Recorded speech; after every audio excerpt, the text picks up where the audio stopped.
lune qui aura lieu le mercredi 29 juillet dans le signe du Verseau, à heure très exacte 16h37, heure française. Alors, cette pleine lune dans le signe du Verseau, vous voyez ici la lune se trouve en Verseau et donc opposée au soleil dans le signe du Lion. Encore une fois, une pleine lune, c'est une opposition entre le soleil et la lune. Alors, comme d'habitude, il y a énormément de choses à dire autour de cet événement, car 2026 nous offre vraiment un florilège d'alignements extraordinaires. Celui-ci, l'alignement de cette pleine lune, il est très très très particulier. Et donc cette lune, elle est potente, expansive, énorme, massive, très forte. Elle est inconfortable et elle vient surtout nous parler de cette vision que nous avons, du grand rêve qui est à l'intérieur de nous et qui vient nous parler de cette vision et de ne pas lâcher cette vision-là.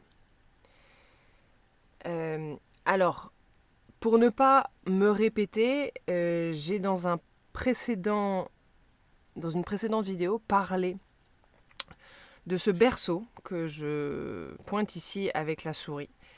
La carte, elle est décalée, donc le berceau n'est pas en bas, mais voilà, de ce panier, de ce berceau, où il y a en opposition Jupiter, Pluton, Neptune, Uranus. Et j'ai parlé dans cette précédente vidéo également du lion et de ce que peut signifier l'archétype du lion et du soleil et de Jupiter en lion. Alors je ne vais pas revenir en détail dans cette vidéo-là. Je mets le lien de la vidéo précédente dont je vous parle dans la description. Comme ça, vous pourrez aller écouter si jamais vous avez besoin de plus amples informations. Mais cette pleine lune-là, elle est potente. Elle est tous les adjectifs que j'ai nommés parce que déjà d'une part, elle vient... La pleine lune, c'est le point de culmination, c'est l'apogée d'une graine qui est plantée lors de la nouvelle lune. Ça, je le dis à chaque fois, ou en tout cas, j'essaye de rappeler cette information-là qui est assez intéressante. La nouvelle lune qui s'est passée fin du mois de... pas du tout. On est quand déjà ? On est fin juillet, c'est ça. La nouvelle lune, il y a une nouvelle lune effectivement mi-juillet dans le signe du Cancer, le 14 très exactement. Et donc c'était la conjonction entre le soleil et la lune. Et puis la lune, elle continue son chemin, etc., etc. Et puis pour arriver en opposition. Et ça veut dire que ce qui s'est planté 15 jours auparavant voit son point de culmination, la floraison. Mais c'est pas que ce cycle-là. Comme je vous le dis à chaque fois, l'astrologie c'est des cycles dans des cycles dans des cycles. Et s'il y a ce premier cycle-là qui est présent, il y a aussi le cycle de la nouvelle lune en Verseau qui s'est déroulé, qui a eu lieu au mois de février, le 17 très exactement. Et je ne sais pas si vous vous souvenez, mais il y a eu cet événement extrêmement important, majeur du début d'année, qui était le 20 février, cette entrée de Neptune et Saturne dans le signe du Bélier, cette conjonction unique depuis plus de 6000 ans au 0 degré du signe du Bélier. 3 jours avant, il y avait la nouvelle lune, une graine qui était plantée dans le signe du Verseau. Pluton était déjà dans le signe du Verseau à ce moment-là. Je parlerai de l'archétype du Verseau et de ce que vient nous dire cette nouvelle lune et cet archétype-là. Cependant, ça ne va pas servir à grand-chose d'en parler tout seul, car, encore une fois, le contexte est majeur. Et il y a tellement d'autres éléments présents et importants qu'en fait, c'est une combinaison qu'il faut faire de tout ça. On ne peut pas prendre juste la lune en Verseau. Et donc, ce cycle qui vient trouver son apogée, son point, son point culminant aujourd'hui avec cette pleine lune en Verseau du 29 juillet, elle vient nous parler de cette graine qu'on a plantée en février. Et on a planté quoi comme graine en février? Neptune et Saturne en Bélier, c'est-à-dire le rêve, la possibilité de structurer et de donner forme à une nouvelle identité qui n'a jamais existé encore. Sur la base de l'amour inconditionnel, la compassion et l'empathie. Et encore une fois, je pense que si on revient 6 mois en arrière, chacun et chacune d'entre nous, on peut à peu près, si on s'y replonge et si c'est possible, d'où parfois la praticité de tenir un journal, parce que personnellement, moi, il y a une semaine, je ne sais pas ce que je faisais. Si j'essaie de me souvenir ce que je faisais, je sais pas, mercredi dernier, il y a 7 jours, je ne sais pas. J'ai beaucoup de mal, mais j'ai un petit carnet où je note à peu près tous les jours si je peux. Et donc, au mois de février, peut-être que je ne me souviens pas exactement, mais si on s'y replonge, peut-être dans quel bain étiez-vous, dans quel type d'énergie, quelles étaient les idées qui émergeaient, parce que c'est vraiment de ça qu'il s'agit aujourd'hui avec cette pleine lune, qui vient parler de cette vision-là qu'on a eue, que nous avons, de ce rêve interne, qui parle vraiment de notre centre, de notre cœur. Le lion, encore une fois, hein, je le rappelle, c'est le cœur. Et de cet être authentique qui est venu à naître. Et qu'il est nécessaire aujourd'hui de le faire exister, de l'incorporer, de l'incarner et de lui donner forme. Alors déjà, ça peut être une première piste, un premier angle d'exploration pour cette pleine lune en Verseau, de voir qu'est-ce qui s'est passé depuis 6 mois, où est-ce que j'en suis, est-ce que j'ai toujours ma vision, qu'elle soit précise ou pas, peu importe. Encore une fois, je le disais dans l'autre vidéo dont je vous mets le lien en description, il peut s'agir simplement d'une image de soi que nous avons, hein, quelque chose qu'on se représente. Il peut s'agir de projets très précis, peu importe. Mais où est-ce que j'en suis? Ça vient vraiment nous reparler de ça, entre autres. Ce qui se passe dans cette... hormis le fait que nous sommes encore dans cette énergie de berceau, de panier, qui vient nous parler de transmutation, de transformation, de la conscience qui s'éveille, eh bien, pour cette pleine lune, il y a le Soleil qui est conjoint à Jupiter, puisque cette pleine lune a lieu au 6e degré 30 minutes du signe du Verseau, ici. Donc ça veut dire que si le Soleil est à 6 degrés 30 minutes du signe du Lion, conjoint à Jupiter, la Lune, elle, se trouve en face, dans le signe du Verseau, à 6 degrés 31 minutes. Bon, on n'est pas à la minute près, parfois je le dis. Du signe du Verseau, donc conjoint à Pluton. Et ça, rien que ça, on pourrait en faire un chapitre de 3 jours. Qu'est-ce que ça vient dire? Rapidement et de manière très édulcorée, nous avons le Soleil, celui qui nous donne toute la lumière, point, voilà, la conscience,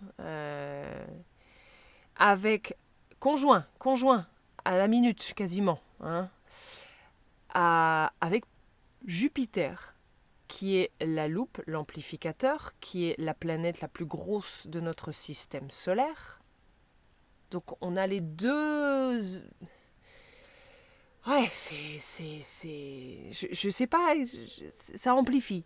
Il y a des amplificateurs qui amplifient des amplificateurs. Je sais pas comment dire, c'est énorme, Thérèse. C'est fort, ça parle beaucoup, ça montre, ça met beaucoup de lumière, ça met une grosse loupe, ça... Voilà.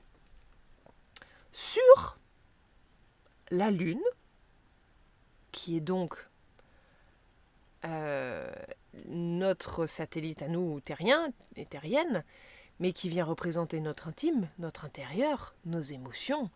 On n'est pas dans la conscience, là, soleil, lumière extérieure, et puis on brille, et on irradie de notre lumière. on est à l'intérieur, on est dans notre monde le plus sombre, le plus intime, à l'intérieur de nous. C'est dedans. Le soleil, c'est dehors, la lune, c'est dedans. Conjoint à Pluton, la planète la plus petite de notre système solaire, que d'ailleurs ils l'ont virée de notre système solaire, et puis ils sont en train de se dire que finalement on va peut-être la remettre dedans, parce qu'elle est petite et qu'elle ne se comporte pas comme tout le monde, mais bon, gardons-la, elle est bien utile, et qui représente le monde d'en bas. En astrologie chamanique, on appelle ça le monde d'en bas. Il y a 3 niveaux, il y a le monde d'en haut, il y a le monde du milieu, il y a le monde d'en bas. Et Pluton, c'est le monde d'en bas. C'est l'interne, c'est le caché, c'est, comme je le dis à chaque fois, c'est tout ce qu'on ne veut pas voir qu'on fout sous le tapis. C'est tout ce qu'il y a dans la vase, au fond de l'étang, qui fait pousser des lotus. Et donc on a cette opposition. Alors une opposition, je me répète, c'est un aspect qu'on peut appeler de tension. Alors elle est tout rouge, donc on se dit « Oh là là, mon Dieu, c'est rouge, donc c'est négatif ». Pas du tout. Enfin, ça peut être vu comme ça. Encore une fois, c'est un choix. On a le pouvoir sur une chose, c'est la perspective qu'on a des choses. Donc, mais ça peut être vu comme un choix, justement. C'est-à-dire qu'il y a un aspect ici d'opposition, de choses qui demandent à être équilibrées. Et le choix que j'ai, c'est est-ce que je reste dans le déséquilibre, dans 2 choses qui s'opposent, qui s'affrontent, qui se confrontent, ou bien est-ce que je change de narrative, est-ce que je change de méthode, est-ce que je change de vision, de paire de lunettes, et est-ce que je ne choisis pas justement une autre voie, la voie de l'unification de ces polarités. Mais là, les polarités, elles sont bruyantes, j'ai envie de dire. Elles sont très très bruyantes. Le Soleil et Jupiter conjoints, il y a un alignement là, enfin très clair, elles sont l'une sur l'autre. En Lion, encore une fois, très rapidement, le Lion c'est la souveraineté, l'autonomie, le cœur, être authentique avec nous-mêmes d'abord, afin de pouvoir être dans le monde qui en est authentiquement. Ça fait beaucoup d'authenticité, mais voilà. C'est l'amour de soi, vraiment, au plus profond de nous-mêmes, après être passé encore une fois dans le cancer, où cet enfant intérieur blessé, on est allé le voir, on a adressé ce qu'il y avait à adresser, on a laissé les émotions nous traverser, etc. Mercure, qui était jusqu'à la semaine dernière, ça veut dire la semaine du 20, Mercure était encore en mouvement rétrograde et est passé en mode direct le 23 juillet. Donc la Mercure, ça y est, il reprend sa course directe et va s'en aller tranquillement, mais très très rapidement, pour arriver dans le signe du Lion le 9 août. Ça, il va parcourir les derniers degrés du cancer ici assez rapidement. Mais c'est plus quelque chose, Mercure il est plus là pour nous tirer la manche comme un enfant le ferait avec un adulte, sa maman, genre ça va pas, je suis là, regarde-moi, j'ai besoin de toi, j'ai besoin. Et cependant, ça veut pas dire que comme Mercure est rentré en marche directe, comme le Soleil est sorti du cancer et est arrivé en Lion, et comme Jupiter est sorti du cancer et est arrivé en Lion, ça veut pas dire que l'enfant intérieur il est pas là. Ça veut pas dire qu'il faut l'oublier. Ça ne veut pas dire qu'il faut le remettre à la remise. Il est là. Mais cependant, on a pris le pli d'adresser ce qu'il y avait à adresser et continuons à le faire pour que l'enfant divin, celui qui est l'enfant à l'intérieur, celui qui crée, celui qui a envie de jouer, celui qui... Je regardais Toy Story l'autre jour et tout ce thème-là sur le fait de jouer avec des vrais jouets, entre guillemets, c'était un peu le thème versus tablette et bon, bref. Mais la créativité dont fait preuve un enfant lorsqu'il a un bout de bâton et 3 bouchons de liège, elle est incroyable. Et c'est ça la créativité du lion, c'est ça l'enfant divin, c'est celui qui est en joie, qui est heureux, parce que on lui a pensé ses plaies. Et ça, c'est un jeu à faire en permanence. Et donc, c'est ça le lion, ça vient parler de d'être soi, de ne pas s'excuser, de ne pas demander la permission d'être soi. On est qui on est, avec toute la confiance. Et vraiment, ce mot-là, confiance, c'est un peu comme un mantra dont on aurait besoin en ce moment, parce que c'est très très difficile, encore une fois, de passer à quelque chose de nouveau, de non familier, si on n'a pas confiance. Et on manque enfin, je crois, oui, peut-être c'est une croyance erronée, mais j'ai la sensation que chacun et chacune d'entre nous, quelque part à l'intérieur de nous, on manque de foi et on manque de confiance. Et que ça nous entrave. Ça nous entrave pour poursuivre cette vision qui est en face. Verseau. Verseau, c'est le futur. C'est justement cette vision du futur visionnaire. Hein, le gouvernant, enfin la planète qui régit le signe du Verseau, c'est Uranus. Encore une fois, l'esprit divin, l'esprit divin, l'esprit divin. Hein, c'est vraiment, c'est la fréquence du génie. Bah ouais, je sais pas quoi dire d'autre. Hein, je sais pas si c'est clair, mais pour moi c'est clair. Et donc, c'est cette vision du futur qui existe quelque part dans une dimension à l'intérieur de nous, qu'il est temps d'accéder, parce que, en tout cas, enfin qu'il est temps. Si on suit le langage des astres, c'est bien ce qu'ils nous disent et l'invitation qu'ils nous font. Il est temps de manifester une autre identité et manifester nos rêves les plus extraordinaires. Verseau, extraordinaire, hors des conventions, hors de la boîte, révolutionnaire. Il y a vraiment cette idée-là. Mais il y a effectivement cette question de foi déjà rien qu'avec le soleil Lion, pardon, et donc le soleil et Jupiter en Lion, mais ça peut être un thème, la confiance. Mais en face, on a la Lune, donc il y a cet axe Lion Verseau qui est vraiment, vraiment, vraiment ultra amplifié, là, ultra stimulé. Et ce thème de confiance-là, il peut être mis à mal aussi et ébranlé avec la conjonction Lune-Pluton dans le signe du Verseau. La Lune, encore une fois, c'est l'interne, l'intérieur. Et Pluton, c'est non seulement ce qui est caché, ce qui est secret, et donc nos peurs les plus profondes. Et donc, mêlé à cette vision et cette envie de, vous mettez ce que vous voulez à la suite, il peut y avoir un côté oui mais. J'ai peur de ça, il va se passer ça, et si, et machin, et voilà. Et j'en parlais dans la vidéo présente, je parlais du et si pour le lion.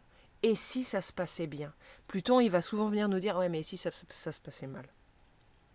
Et donc, être attentif à où est-ce que je me mets des limites et des barrières posées par mes peurs et mes angoisses. Par le passé, par la familiarité du passé. C'est très très très facile de retomber dans des schémas que nous connaissons si bien parce qu'ils sont familiers. Et que là, l'invitation que nous avons est celle de plonger dans un océan, et du haut d'une falaise, dans un océan de nouveau, de jamais vécu encore, de jamais imaginé encore, de je n'oserais même pas imaginer. Mais mon avis est que c'est non seulement je n'oserais même pas imaginer, mais c'est qu'on n'est pas capable encore d'imaginer ce qui vient, d'imaginer l'inimaginable. C'est beaucoup plus grand que ce qu'on imagine. C'est beaucoup plus beau que ce qu'on imagine. C'est beaucoup plus fort, c'est beaucoup plus haut, c'est beaucoup plus que ce qu'on imagine. Et on a nos peurs qui nous limitent. Et on a notre système de pensée qui nous limite. Hein. Bon, là, on parle d'Uranus en Gémeaux.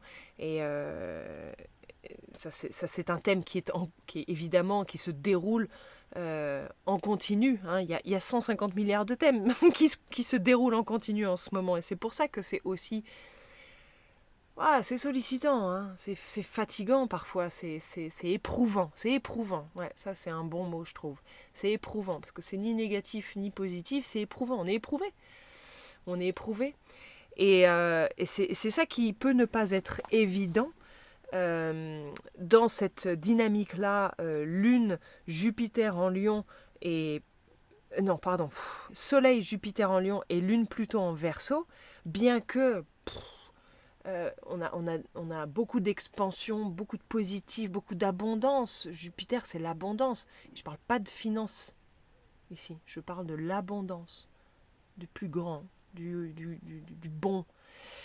Et bah, Lune-Pluton, la conjonction Lune-Pluton, elle peut ne pas être évidente du tout, parce que notre émotionnel, ébranlé par toutes nos peurs, est-ce que je vais oser aller voir? Est-ce que c'est ok? Émotionnellement, qu'est-ce que ça va me faire si je fais face à mes peurs? Et en même temps, posons-nous la question, qu'est-ce qui en ce moment émerge, qui soit comme une douleur, enfin, alors, c'est pas le mot douleur qui est important dans la phrase, là, c'est le aigu. Qui en gros, on peut pas ignorer, là. Il y a un truc qui émerge, et ça Pluton. Ça c'est le mécanisme de Pluton. C'est-à-dire que Pluton, il va nous tenir sur cintre et pendouillés, là, au porte-manteau, jusqu'à ce qu'on ait pigé. Et c'est aigu, c'est là. C'est pas forcément clair, mais c'est là. On sent qu'il y a quelque chose qui émerge, peut-être on sait pas quoi, mais c'est là. Ce qui peut nous sauver, enfin nous sauver, on n'est pas en perdition non plus, mais ce qui peut nous aider pendant cette période-là, de confusion, on continue à être confus, hein, n'est-ce pas? Neptune en Bélier, c'est Saturne. Et Saturne, depuis dimanche dernier, donc c'est-à-dire le 26 juillet, Saturne est rentré en mouvement rétrograde. Et bon, Saturne en mouvement rétrograde, comme toute planète en mouvement rétrograde, elle n'a pas bonne réputation, et Saturne n'a pas bonne réputation de manière erronée, encore une fois. Mais qu'est-ce que ça veut dire, encore une fois? Une planète en rétrograde, c'est une planète qui va se comporter comme... comment dire? Comme une planète transpersonnelle avec des mouvements très profonds. Et Saturne, en rétrograde, va venir rapporter de la forme, de la structure, de l'ordre, hein, par rapport à tout ce qui s'est passé au niveau, enfin dans le thème du changement d'identité, et ce depuis qu'il est rentré en Bélier en février. D'accord? Il va repartir en marche supposément arrière jusqu'au 7e degré, jusqu'au mois de décembre. Donc on a le temps de capter Saturne en rétrograde. Il y a le temps, c'est pas aujourd'hui que ça se passe, c'est en ce moment pour les mois à venir. Et donc il vient nous demander de reformuler, de redéfinir certaines choses. Donc ça va peut-être apporter un peu de clarté. Peut-être que parfois ça va nous heurter, parce que on est parti, c'est un peu en pilote automatique parfois sur certaines choses. Et puis en fait, Saturne rétrograde vient nous faire un petit reality check. Hein, genre, t'en es où là? T'es sûr? Est-ce que t'es bien là, machin? Et ceci, tu l'as signé, le papier là, est-ce que tu l'as bien envoyé? Est-ce que t'as appelé, machin? Est-ce que t'as... Ben voilà, ça vient nous remettre un petit peu en ordre. Et que ça nous plaise ou pas, c'est comme ça.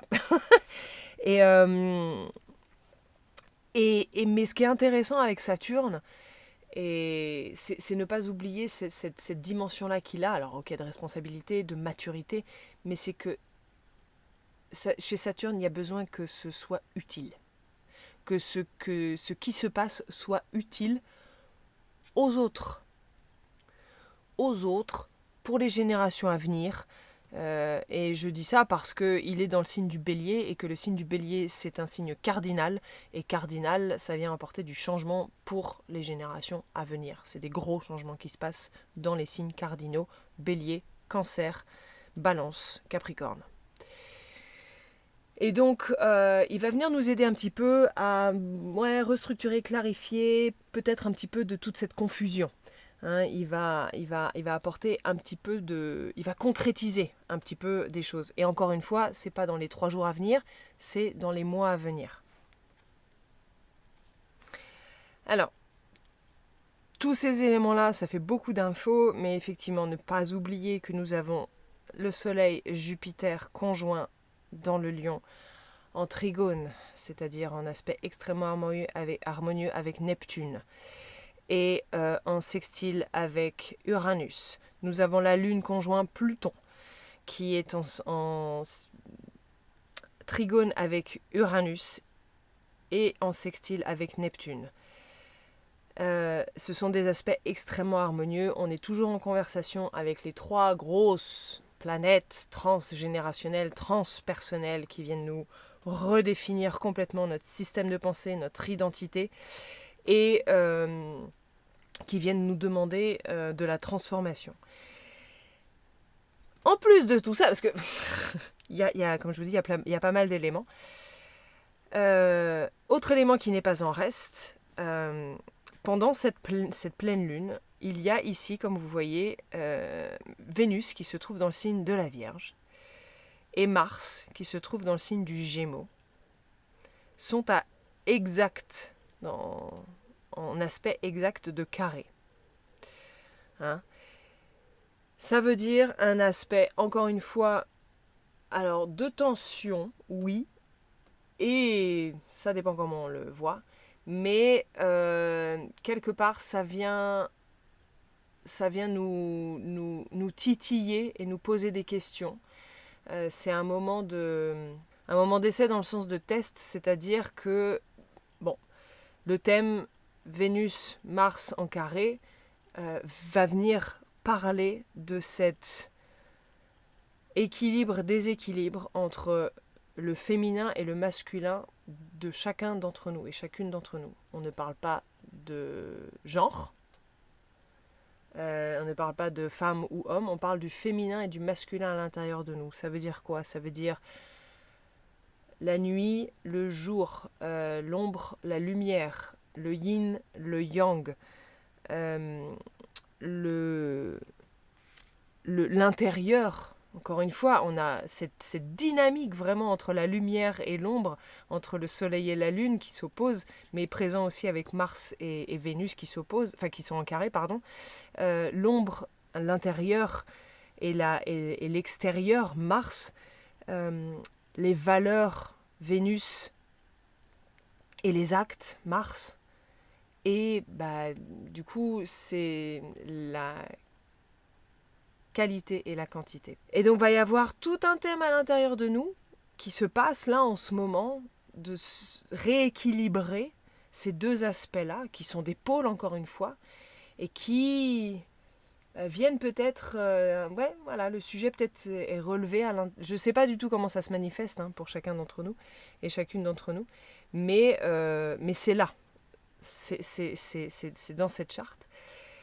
Et donc, en dehors du fait que ce carré soit présent, lors de cette pleine lune, vous pouvez voir que pile poil, parce que Mars et Vénus se trouvent au 21e degré de leur signe, pile poil le point central, au milieu, si on prend notre règle de mathématiques et qu'on tire un segment perpendiculaire à la droite qui a été formé par le carré entre Vénus et Mars, nous tombons sur le 6e degré du signe, du Lion.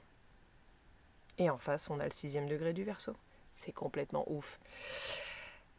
Le point central, le point d'équilibre, le point du milieu, la voie du milieu, c'est la pleine lune en Lion. La pleine lune en Verseau, avec le soleil en Lion et la lune en Verseau. Waouh! Et ça forme un joli petit... comment on appelle ça en français? Un cerf-volant. Voilà, un cerf-volant. La géométrie est incroyable en astrologie. Et dernier événement qui n'est pas des moindres, du tout, c'est que le 26, c'est ça, 26-27 juillet, les nœuds lunaires, l'axe des nœuds lunaires. Donc, encore une fois, les nœuds lunaires, c'est une position. Ce sont pas des planètes, ce sont pas des astéroïdes, c'est un point de rencontre entre l'écliptique des Terre-Soleil et la Lune autour de la Terre. Vous pouvez trouver ça sur les internets très très facilement.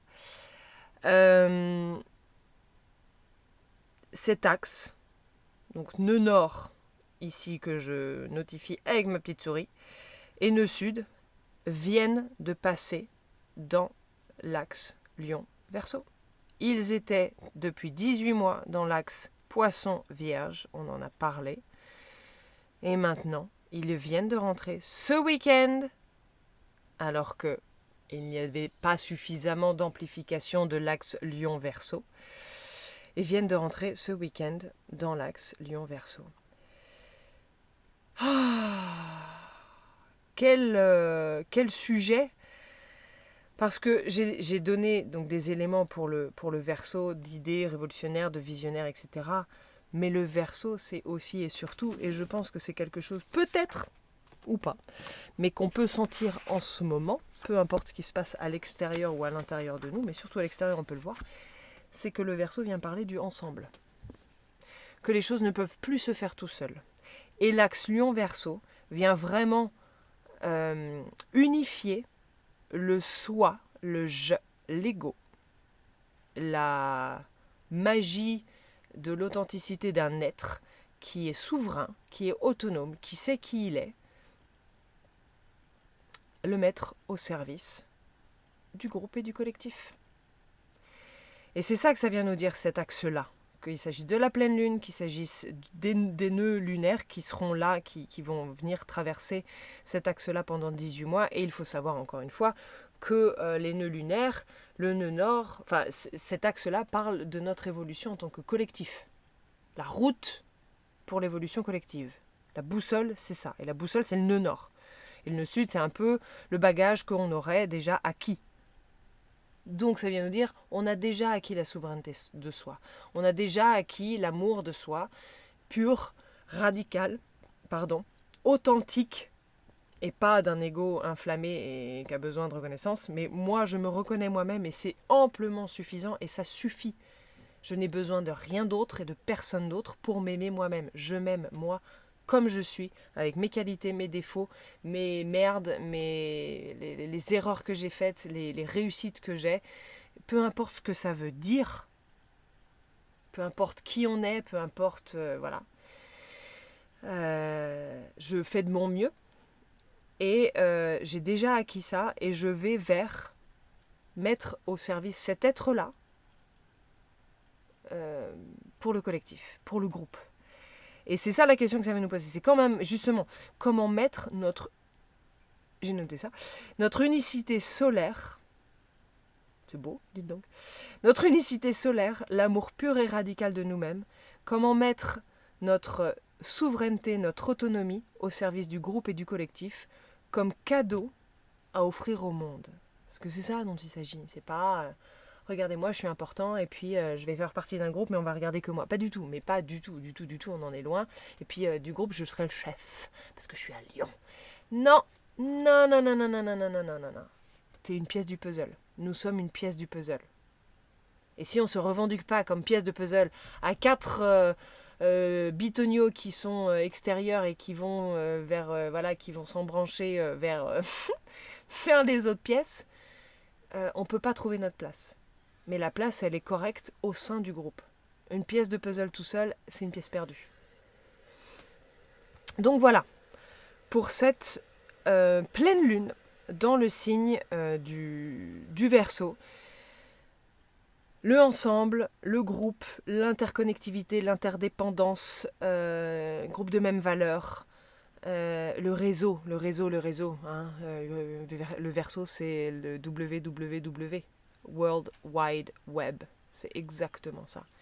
Et c'est ça la direction à prendre en tant qu'individu. C'est moi, souverain, dans un groupe, dans un collectif. Ouais, c'est ça. Et ensemble. Il n'y a pas de héros. On est ensemble. Je vous remercie pour votre attention. Je nous souhaite une excellente pleine lune. J'ai pas parlé du tout. J'ai oublié. Mais je mentionne cependant que le 12 août, nous rentrons... Enfin, là, actuellement, nous rentrons dans la saison des éclipses. l'été n'est pas fini. Il va faire très chaud encore. Et nous rentrons dans les saisons des éclipses pour avoir une éclipse totale. Je ne sais pas si vous êtes au courant, mais on va pouvoir la voir. Cette fois-ci, youhou! Le mieux sera au nord de l'Espagne, s'il n'y a pas trop de fumée. Mais éclipse totale de soleil le 12 août pour une nouvelle lune en Lion. On n'en a pas fini du lion.